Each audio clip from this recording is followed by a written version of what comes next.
మనకి స్తోత్రం కలుగును గాక. యెషయా 64:8 మేము జిగటమన్ను, నీవు మాకు కుమ్మరివాడు, మేమందరము నీ చేతి పని ఉన్నాము. కుమ్మరివాడు ప్రతి ఒక్క వస్తువు, ఒక గ్లాస్ కానీ, ఒక కుండ కానీ, ఏదైనా ఒక ఉద్దేశాన్ని పెట్టుకొని ఆయన చేసినట్టు తండ్రిని దేవుడు కూడా ఈరోజు మనల్ని లోకంలో పెట్టాడంటే ఒక ఉద్దేశపూర్వకంగా మనల్ని సృష్టించాడు.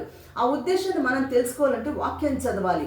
వాక్యం చదివి ప్రార్థన చేసినప్పుడు మనం ఈ లోకంలో ఎందుకున్నాము, మన ఉద్దేశం ఏంటి, దేవుని పట్ల మన ఉద్దేశం ఏంటని మనం తెలుసుకొని దాన్ని తెలిసి మనం ఏం చేయాలంటే దాని ప్రకారం మనం జీవించాలి. మనం చదువుకోవచ్చు, ఉద్యోగాలు చేసుకోవచ్చు, వ్యవసాయాలు, బిజినెస్ అన్నీ చేసుకోవచ్చు.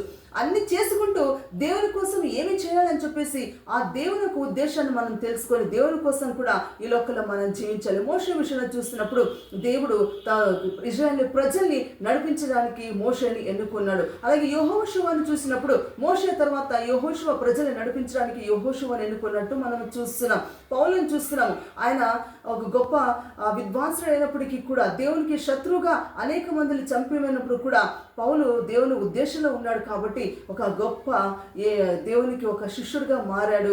అనేక దగ్గర దేవుని వాక్యాన్ని ప్రచారం చేసి అద్భుతాలు చేసినట్లు మనం చూస్తున్నాం. అందుకు మనం ఏం చేయాలంటే ఉద్దేశాలు ఎరుగుదాం, దేవుని కోసం జీవిద్దాం. యేసయ్య ఈ వాక్యాన్ని దీవించును గాక. ఆమేన్.